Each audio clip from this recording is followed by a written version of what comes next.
हम अपने माँ बाप को कह के कि हम बाहर निकल रहे हैं और हमें वहाँ पे सिक्योरिटी नहीं मिल रही कि हमारे हो रहे हैं ये, तो सर ये जरूर होना चाहिए सर। बिल्कुल बिल्कुल सर, ये बात हमारे दिल की बात है। जो सरकारें मुफ्त नहीं करती इसका मतलब उनकी नीयत खराब है, वो पैसे कमाना चाहती है, स्विस बैंकों में लेना चाहती है। तो भारत की आज़ादी को 75 साल हो चुके हैं, तो आज तक तो इंडिया नंबर 1 नहीं बना है। तो मैं आपसे पूछना चाहती हूँ कि आपकी क्या योजनाएं हैं, क्या आपके प्लान्स हैं जो इंडिया को आप नंबर 1 बनाओगे? आपके जरिए बनाएंगे। आज हमारे सरकारी स्कूलों में एक ही बेंच पे जज का बच्चा भी बैठता है, आईएएस अफसर का भी बच्चा बैठता है और रिक्शे वाले का भी बच्चा बैठता है।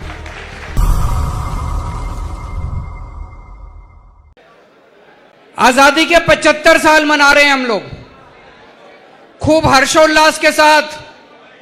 सबके हाथ में तिरंगा है, पूरे देश के अंदर लोग गलियों में निकल रहे हैं, अपने अपने तरीके से 75 साल आजादी के मना रहे हैं। लेकिन एक प्रश्न मन में उठता है, कई लोग ये प्रश्न पूछते हैं कि आप भारत को आजाद हुए 75 साल हो गए, इन 75 सालों में कई देश ऐसे हैं जो हमसे आगे निकल गए, कई देश ऐसे हैं हमारे बाद आजाद हुए, वो हमसे आगे निकल गए। सिंगापुर हमारे से 15 साल बाद आजाद हुआ, आज हमसे आगे निकल गया। जापान सेकेंड वर्ल्ड वॉर में पूरी तरह से ध्वस्त हो गया था, आज वो हमसे आगे निकल गया। जर्मनी सेकेंड वर्ल्ड वॉर में पूरी तरह से ध्वस्त हो गया था, वो हमसे आगे निकल गया। हमारे में क्या कमी है जी? हमारे में कोई कमी है क्या? भारत के लोग सबसे इंटेलिजेंट लोग हैं दुनिया के। मैं हमेशा कहता हूं, जब भगवान ने पृथ्वी पे इंसान बनाया तो सबसे इंटेलिजेंट लोग उन भगवान ने भारत में पैदा किए। पूरी दुनिया में कहीं चले जाओ, जितनी बड़ी बड़ी मल्टीनेशनल कंपनी है, अमेरिका की, लंदन की, फ्रांस की, यूरोप की, आपको टॉप के ऊपर 1, 2, 3 नंबर पे कहीं ना कहीं भारत का आदमी बैठा हुआ मिल जाएगा। हमारे देश के लोग इतने इंटेलिजेंट हैं, फिर भारत पीछे क्यों रह गया? प्रश्न उठता है कि नहीं उठता है? हमारे पास बेस्ट इंजीनियर हैं, बेस्ट डॉक्टर हैं, बेस्ट वकील हैं, बेस्ट किसान हैं, फिर भी भारत पीछे रह गया। क्यों भारत पीछे रह गया? 75 साल में इन पार्टियों ने और इन नेताओं ने गंदी राजनीति करने के सिवा कुछ नहीं किया। अगर इन नेताओं के और इन पार्टियों के भरोसे देश छोड़ दिया तो अगले 75 साल भी हम पीछे रह जाएंगे। इसलिए मैंने तय किया है, पूरे देश में घूमेंगे, 130 करोड़ लोगों को जोड़ेंगे। जिस दिन 130 करोड़ लोग इकट्ठे हो गए मुट्ठी की तरह, भारत को दुनिया का सर्वश्रेष्ठ राष्ट्र बनने से कोई नहीं रोक सकता। भारत को दुनिया का सबसे शक्तिशाली राष्ट्र बनने से कोई नहीं रोक सकता। आज से 75 साल पहले हम इकट्ठे हुए थे, अंग्रेजों को उठा के बाहर फेंक दिया हमने देश से। एक बार फिर इकट्ठे हो जाओ सारे जने, हम फिर से दुनिया का नंबर 1 देश बन सकते हैं। आज आप सब लोगों की ऊर्जा देख के मुझे बहुत अच्छा लग रहा है। आपसे पूछना चाहता हूं, आपके हिसाब से भारत को नंबर 1 देश बनाने के लिए क्या क्या करना चाहिए? इसी से शुरुआत करते हैं। ये पूरा खुली बातचीत है, मैं आपसे पूछूंगा, आप मेरे से पूछो, खुली बातचीत है। तो पहला प्रश्न मैं आपसे ये पूछता हूं कि आपके हिसाब से क्या भारत नंबर 1 देश बन सकता है? कितने साल में बन सकता है? कैसे बन सकता है? हाथ खड़े करो, आपके पास माइक आ जाएगा। सर, मैं कहना चाहूंगा कि नंबर 1 बनाने के लिए इंडिया को सबसे पहले हमें आप जैसे लोगों की जरूरत है। और जो युवा आज यहाँ पे एकत्रित हुए हैं, उन युवाओं की हमें सख्त जरूरत है। क्योंकि जो युवा पीढ़ी है आज की, उनमें वो मुकाम हासिल करने की शक्ति है जो शायद हम किसी भी प्रकार की भी परिस्थिति में या किसी सुविधा से वंचित रह के हम वो मुकाम हासिल नहीं कर पा रहे हैं। अगर हम बात करें छात्रों की, मानिए आज छात्रों के हितों में जो सरकारें फैसला ले रही हैं वो बहुत ही घृणा करने वाली चीज़ें हैं। मैं इकोनॉमिकल वीकर सेक्शन से आता हूँ माननीय, मेरे पिताजी किसान हैं और घर में कोई अन्य आय का साधन नहीं है और मुझे स्टडी करने में बहुत ही तकलीफों का सामना करना पड़ता है। आप अभी कॉलेज में हो? जी सर। कौन से कॉलेज में? सर मेरा भारत कॉलेज ऑफ लॉ है सर, कुरुक्षेत्र यूनिवर्सिटी से एफिलेटेड है बबैन में। और सर हमें जो अधिकार दिया गया था 10% रिजर्वेशन का, हरियाणा में उसको भी 5% दिया जा रहा है, जबकि संविधान के उल्लंघन में ऐसा किया जा रहा है। सर मैं कहना चाहूँगा कि छात्रों के लिए बड़ी बड़ी योजनाएं जो ये लेके आते हैं उनको धरती पे, उनको जमीनी स्तर पे लागू किया जाए और ऐसे ही देश नंबर 1 आगे बन सकता है और युवा आगे बढ़ सकते हैं। बहुत बहुत धन्यवाद सर। एक देश नंबर 1 तभी बन सकता है जब एक देश की बेटी नंबर 1 बने, क्योंकि सर हमें एक सिक्योरिटी की जरूरत होती है जब हम अपने घर से बाहर निकलते हैं सर। हम अपने माँ बाप को कह के कि हम बाहर निकल रहे हैं और हमें वहाँ पे सिक्योरिटी नहीं मिल रही कि हमारे हो रहे हैं ये, तो सर ये जरूर होना चाहिए सर। बिल्कुल बिल्कुल सर, ये बात हमारे दिल की बात है। मैं सहमत हूँ, ये इनके दिल की बात इन्होंने अपनी नहीं बल्कि जितनी बेटियाँ आज अपने घर से कॉलेज के लिए निकलती है, किसी काम के लिए निकलती है, उनके माँ बाप को इतनी चिंता रहती है कि पता नहीं सुरक्षित वापस आएगी क्या। बच्चियों को इतनी चिंता रहती है कि हम सुरक्षित वापस जा पाएंगे क्या। इसी वजह से कई बेटियां आगे पढ़ने या नौकरी करने से वंचित रह जाती हैं। अगर हम अपनी बच्चियों को सुरक्षा नहीं दे सकते तो फिर लानत ऐसी सरकारों के ऊपर, लानत ऐसे सिस्टम के ऊपर। यहाँ पे मैं कोई राजनीति नहीं कर रहा, इसमें सारे पूरे सिस्टम की बात है कि आज 75 साल के बाद जब हमारी बेटी घर से बाहर निकलती है वो अपने आप को सुरक्षित महसूस क्यों नहीं करती। क्या हम अपने सिस्टम को दुरुस्त नहीं कर सकते? कर सकते हैं। जब भगवंत जी की सरकार बनी थी पंजाब के अंदर, हम घर घर में जाके यही बोलते थे कि ऐसा क्यों है कि उनको सुरक्षा नहीं मिलती।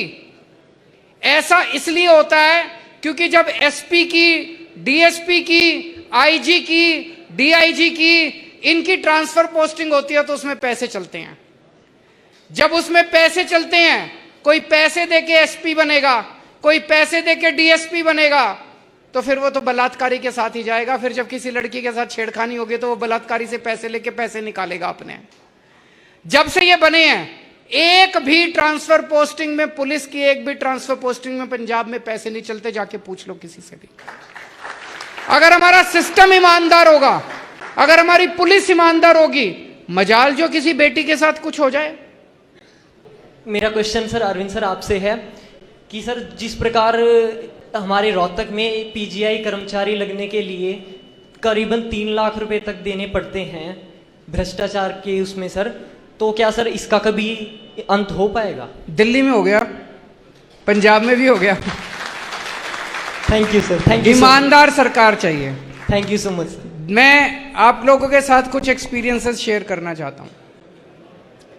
मेरे ऊपर आरोप लगता है कि केजरीवाल शिक्षा फ्री में क्यों देता है, केजरीवाल दवाइयां फ्री में क्यों देता है, लोगों का इलाज फ्री में क्यों कराता है। ये तो फ्री भी है, फ्री भी है, फ्री भी है, फ्री भी है, फ्री की रेवड़ी है। एक चीज बताओ, मैं अपने पैसे से तो दे नहीं सकता, मेरे पास तो पैसा है नहीं। दिल्ली सरकार ने कोई कर्जा नहीं लिया कहीं से, एक भी पैसे का कर्जा नहीं है हमारी सरकार के ऊपर। दिल्ली सरकार घाटे में नहीं चल रही, जब से हमारी सरकार आई है नफे में चल रही है, पॉजिटिव चल रही है सरकार। हमने क्या किया? हमने करप्शन खत्म कर दिया। करप्शन खत्म करके पैसे बचने लगे, पैसे बचने लगे, उससे नए नए स्कूल बनवा दिए, बच्चों की शिक्षा मुफ्त कर दी, सबका इलाज मुफ्त कर दिया। फिर जब और पैसे बच गए तो बिजली भी मुफ्त कर दी, फिर और पैसे बच गए तो सड़कें भी बना दी और पानी भी मुफ्त कर दिया। तो भ्रष्टाचार खत्म, पहले कहते थे क्या भ्रष्टाचार खत्म हो सकता है? हो सकता है, करके दिखाया है। दिल्ली में भी किया है, अब पंजाब में करके दिखा रहे हैं। आज हमारे देश में एक माहौल ऐसा बन गया है जैसे हरियाणा के अंदर पिछले कुछ दिनों में इन्होंने 105 सरकारी स्कूल बंद कर दिए कि नहीं कर दिए? ठीक किया कि गलत किया? आज सरकारी स्कूल में आदमी बड़ी मजबूरी में अपने बच्चे को भेजता है, जब उसके पास बिल्कुल भी पैसा नहीं होता। इन्होंने पहली चीज तो सरकारी स्कूलों की हालत इतनी खराब कर दी, बेड़ा गर्क कर रखा इन्होंने सरकारी स्कूलों में। देश के अंदर 10.5 लाख सरकारी स्कूल हैं, इनमें से 80% सरकारी स्कूल कबाड़ खाने से भी ज्यादा खराब है इनकी हालत। तो जो बच्चे जाते हैं सरकारी स्कूलों में वो मजबूरी में जाते हैं, क्योंकि उनके पिताजी के पास पैसे नहीं होते, उनके घर में पैसे नहीं होते पढ़ाने के लिए, और वो स्कूल भी बंद करते जा रहे हैं।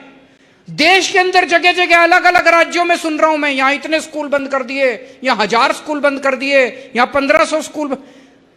तुम अगर स्कूल बंद करते जाओगे तो गरीब अपने बच्चों को कहां भेजेगा? और अगर गरीब अपने बच्चों को पढ़ाएगा नहीं, आज देश में 18 करोड़ बच्चे सरकारी स्कूलों में जाते हैं। 18 करोड़। ये 18 करोड़ बच्चे तो अनपढ़ रह जाएंगे।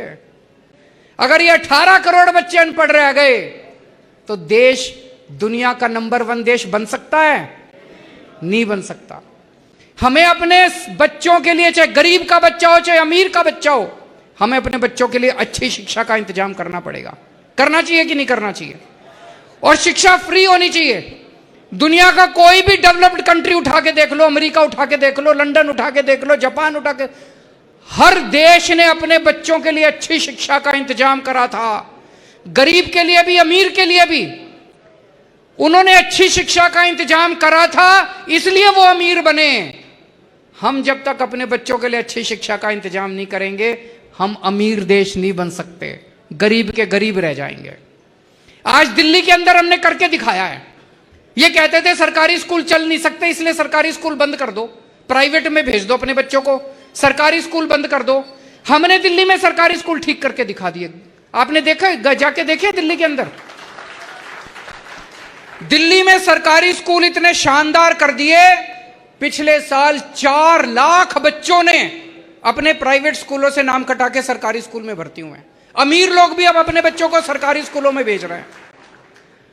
इस बार 450 बच्चे हमारे आईआईटी के अंदर, उनका एंट्रेंस में, जब ये भगवंत मान जी बोल रहे थे, जब मैं आईआईटी में गया था उस साल मैं अकेला आईआईटी में गया था हिसार से। आज दिल्ली के सरकारी स्कूलों में से, हर सरकारी स्कूल में से 4 बच्चे आईआईटी के अंदर जा रहे हैं।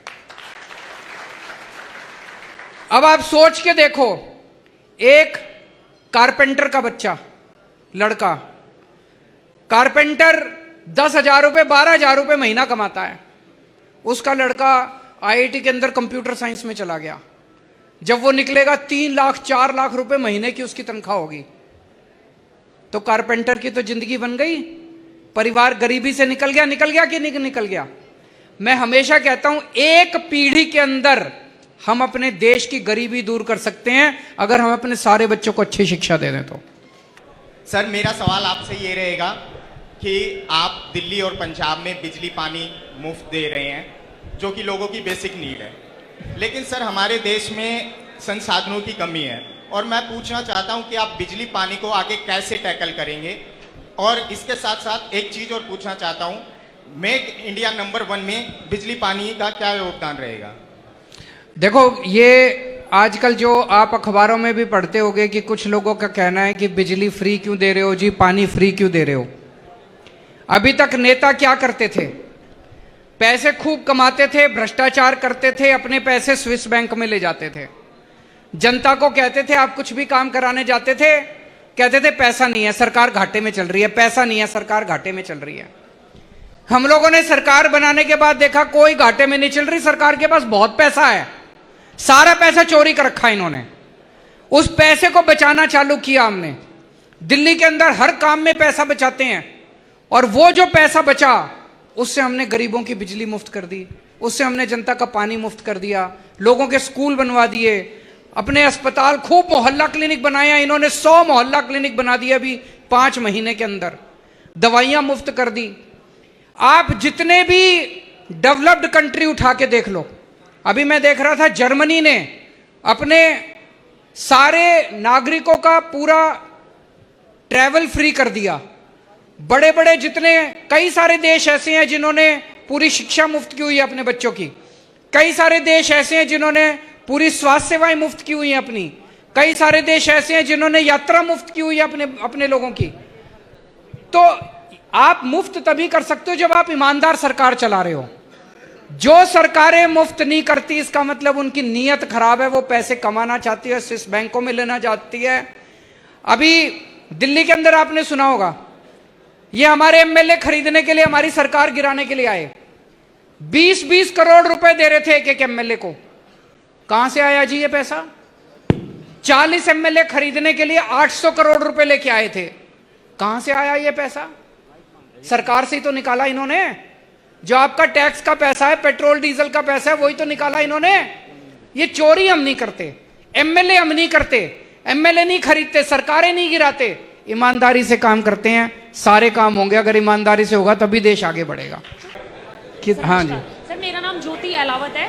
मैं पंजाब यूनिवर्सिटी चंडीगढ़ से पीएचडी कर रही हूँ। मैं हरियाणा के एमएलएज और एमपीज की मेंटल हेल्थ पे काम कर रही हूँ, जो कि पूरे भारतवर्ष की पहली रिसर्च है। तो मेंटल हेल्थ पे जी सर। तो मैं अपने डेटा कलेक्शन के दौरान बहुत सारे एमएलएज और एमपीज से मिली हूँ, हरियाणा के लगभग सबसे ही मिली हूँ। तो कोई कहता है भारत को विश्व गुरु बना देंगे, कोई इंडिया को नंबर 1 बना देंगे।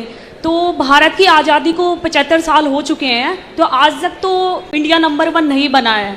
तो मैं आपसे पूछना चाहती हूँ कि आपकी क्या योजनाएं हैं, क्या आपके प्लान्स हैं जो इंडिया को आप नंबर 1 बनाओगे? आपके जरिए बनाएंगे। और जब तक आप ये सोचेंगे कि केजरीवाल बना देगा तो नहीं बनेगा। मैं इसीलिए मैं आपको एक उदाहरण देता हूं। अभी 3 दिन पहले एक डॉक्टर भरत हैं बाड़मेर से, उनसे मैंने बात की। वो मेडिकल डॉक्टर हैं, बहुत गरीब परिवार से आते हैं, बहुत रिमोट विलेज में रहते थे। किसी तरह से माँ बाप के उससे पैसे इकट्ठे करके उन्होंने मेडिकल कर ली। तो जब मेडिकल करी उनको बहुत तकलीफ हुई, लोन लिया, इधर उधर से पैसे नहीं थे उनके पास।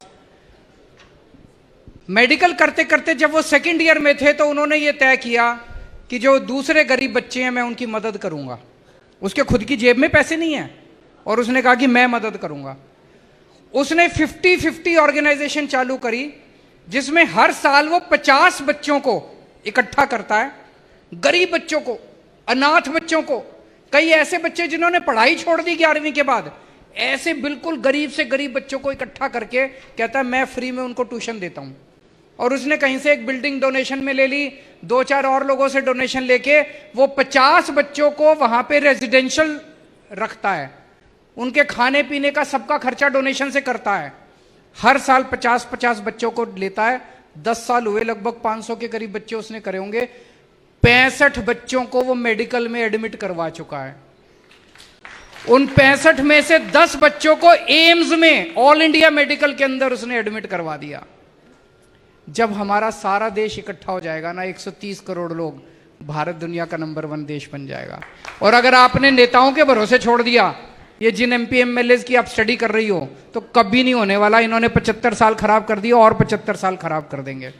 हम अगर एक साथ इकट्ठे हो गए तो इन नेताओं को भी हमारी सुननी पड़ेगी। फिर सारे, जैसे मैं आपको एक उदाहरण देता हूं, भी 3 दिन पहले प्रधानमंत्री जी ने एक अच्छा ऐलान करा। उन्होंने कहा पूरे देश में 14,500 सरकारी स्कूलों को ठीक करेंगे। बहुत अच्छी बात है, 14,500 सरकारी स्कूल। मेरा यह कहना है देश में 10.5 लाख स्कूल हैं सरकारी। अभी पहली बार में 14,500 करेंगे तो ये 10 लाख सरकारी स्कूलों का तो 100 साल में भी नंबर नहीं आएगा।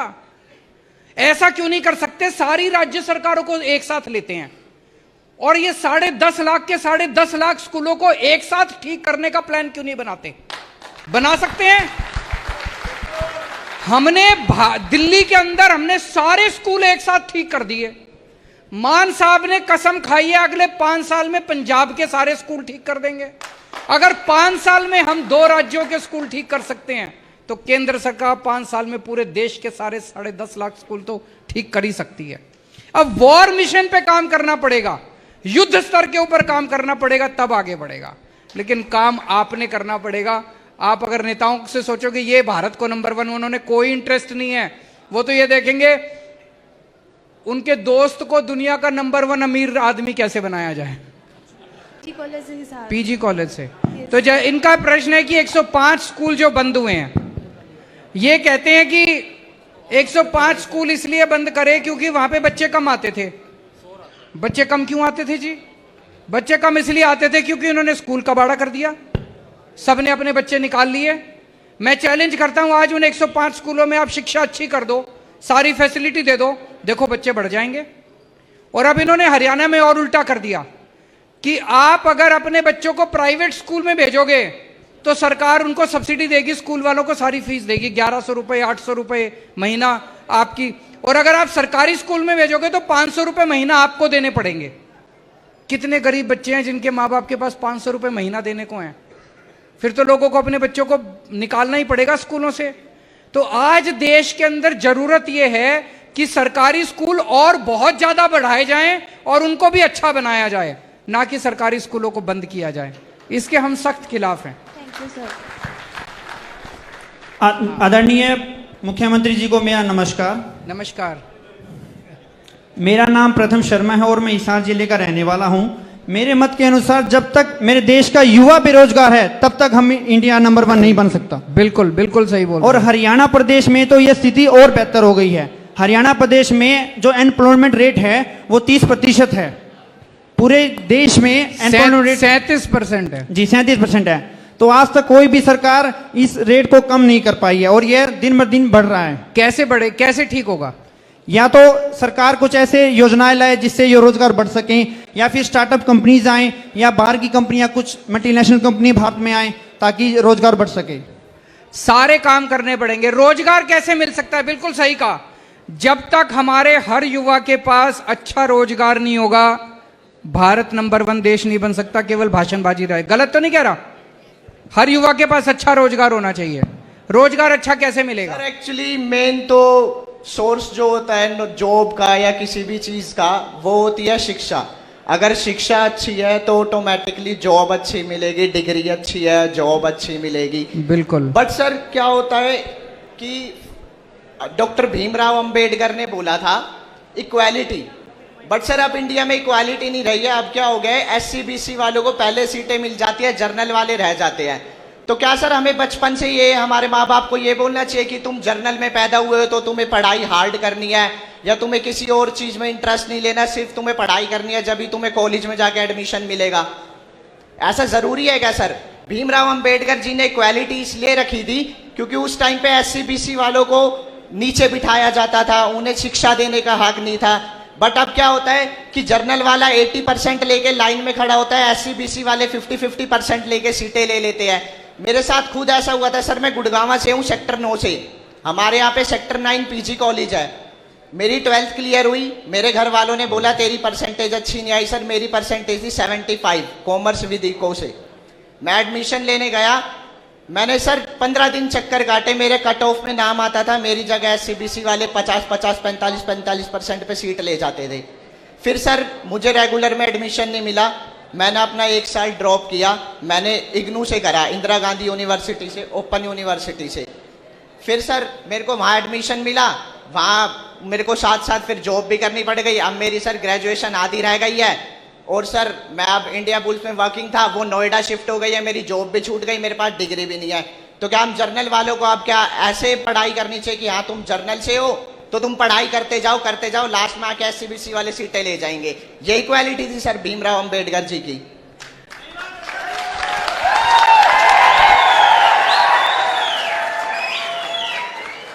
एक तो ये अवधारणा कि आज SCs के साथ बुरा बर्ताव नहीं होता देश भर में, रोज हमें अलग अलग देश के कोने कोने से सुनने को मिलता है कि किस तरह से आज भी उनके साथ किस तरह से बहुत बुरा बर्ताव किया जाता है।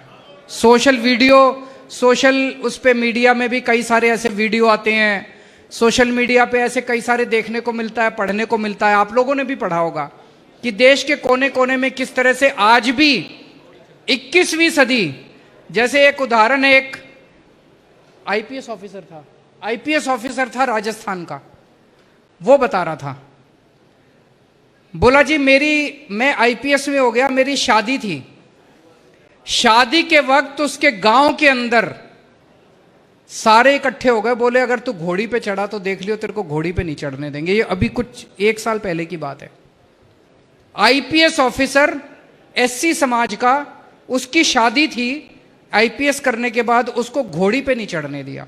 बोला जी तो मैं आईपीएस था तो मैं सारी पुलिस मैंने इकट्ठी कर ली, पूरी गांव को छावनी बनाना पड़ा उसको घोड़ी पे चढ़ाने के लिए। आज भी हमारे देश के अंदर स्थिति काफी खराब है।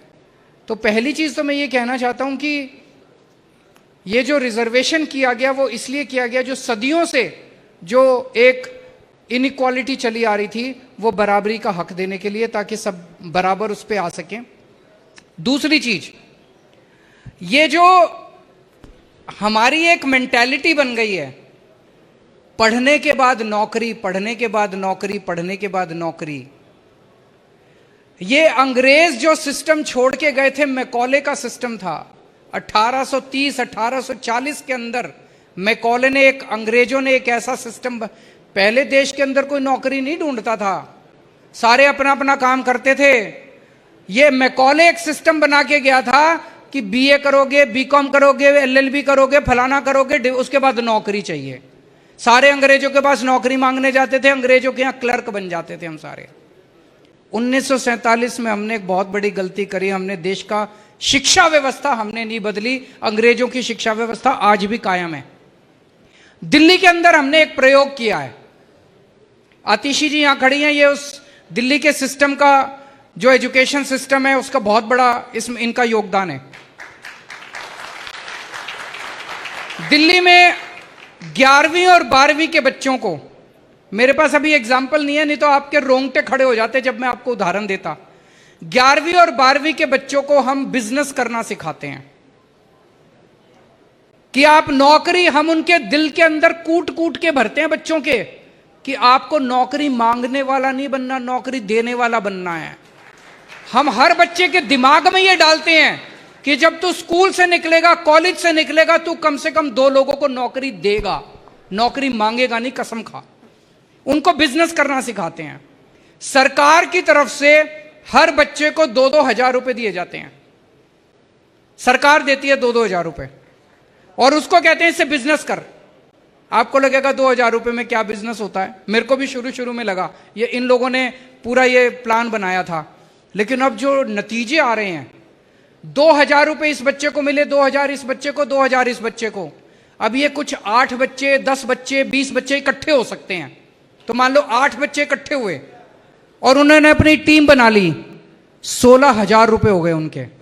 उस 16 हजार रुपए से वो 8 बच्चे इकट्ठे होकर कोई आइडिया सोचते हैं। और क्या क्या आइडिया सोचे हैं बच्चों ने, कोई डार्क चॉकलेट बना रहा है, कोई अलार्म सिस्टम बना रहा है, कोई कुछ बना रहा है, कोई कुछ बना रहा है, और फिर वो अपने व्हाट्सएप पे, फेसबुक पे डाल के बेचना शुरू करते हैं। ऐसे 52,000 52,000 टीम्स बन चुकी है दिल्ली के सरकारी स्कूलों के अंदर, 52,000। और फिर हमने उन बच्चों को बड़े बड़े इंडस्ट्रियलिस्ट से मिलवाया। इंडस्ट्रियलिस्ट के सामने इन बच्चों ने अपना अपना आइडिया पेश किया, और इंडस्ट्रियलिस्ट से उन्होंने पैसे मांगे कि इन्वेस्ट करो हमारे अंदर। सोचो, 11वीं के बच्चे, 12वीं के बच्चे बड़े बड़े करोड़पतियों के सामने प्रेजेंटेशन कर रहे हैं कि जी ये मेरा बिजनेस है, इसमें इन्वेस्ट करो। किसी टीम को 18 लाख रुपए मिल गए, किसी टीम को 20 लाख रुपए मिल गए इन्वेस्टमेंट। आज एक एक बच्चा जो 12वीं क्लास पास करके दिल्ली सरकार के स्कूल से निकल रहा है, वो ये नहीं कह रहा मेरे को नौकरी नहीं मिल रही, वो ये कह रहा मैं इतने बच्चों को नौकरी दूंगा। आज 11वीं और 12वीं के बच्चों से बात करो, वो कहता है जी मैंने 4 आदमी रख लिए अब अपने बिजनेस में, मैंने 8 आदमी रख लिए अपने बिजनेस में, नौकरी दे। एक बच्चे की कहानी बताता हूं, वो बोला जी जब मैं 10वीं में था मेरे को बड़ी टेंशन रहती थी, मैं पढ़ाई में बहुत खराब था, मेरे को लगता था मेरे को नौकरी कैसे मिलेगी, मैं बहुत टेंस रहता था, बहुत, मेरी पढ़ाई बिल्कुल अच्छी नहीं थी। कहता 12वीं के बाद मेरी टेंशन सारी खत्म हो गई, पढ़ाई में जो मर्जी नंबर आए मैं अपना धंधा कर लूंगा, बिजनेस कर लूंगा, बिजनेस करना आ गया मेरे को। अब अपने को पूरे देश के अंदर बच्चों को नौकरी मांगने वाला नहीं, नौकरी देने वाला बनाना है। एक एक बच्चा जो कॉलेज से निकले, एक एक बच्चा जो स्कूल से निकले, वो ये सोच के निकले कि मैं किस तरह से अपना बिजनेस करके 4 लोगों को नौकरी दे सकता हूं। हमारा देश यही था, 1830 1840 के अंदर इन्होंने पूरा देश कबाड़ा कर दिया अंग्रेजों ने। इस मैकॉले की एजुकेशन सिस्टम को भी बदलना है। दिल्ली के अंदर एक तरफ हमने स्कूल ठीक करे हैं तो दूसरी तरफ हमने शिक्षा का कंटेंट भी बदलना चालू करा है ताकि हम अच्छा इंसान बना सकें और नौकरी देने वाला बना सकें।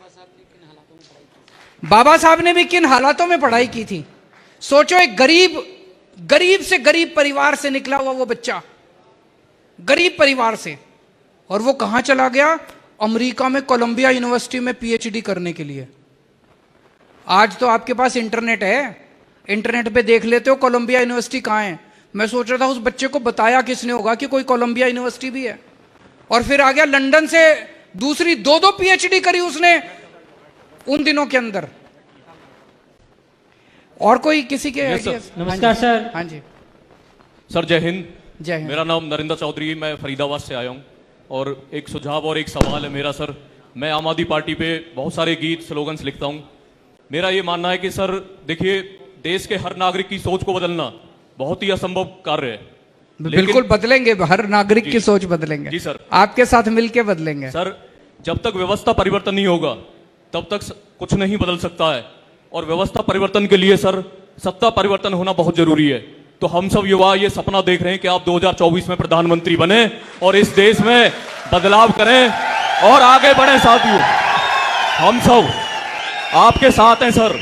तन मन धन वचन से युवा सोशल मीडिया से टीम बनाएंगे। लेकिन मेरी एक विनती है सर कि जब आप बोलते हैं ना, सारा देश सुनता है। सोशल मीडिया पे यूट्यूब से हम सब देखते रहते हैं, आपको सुनते हैं, भगवत मान जी को भी।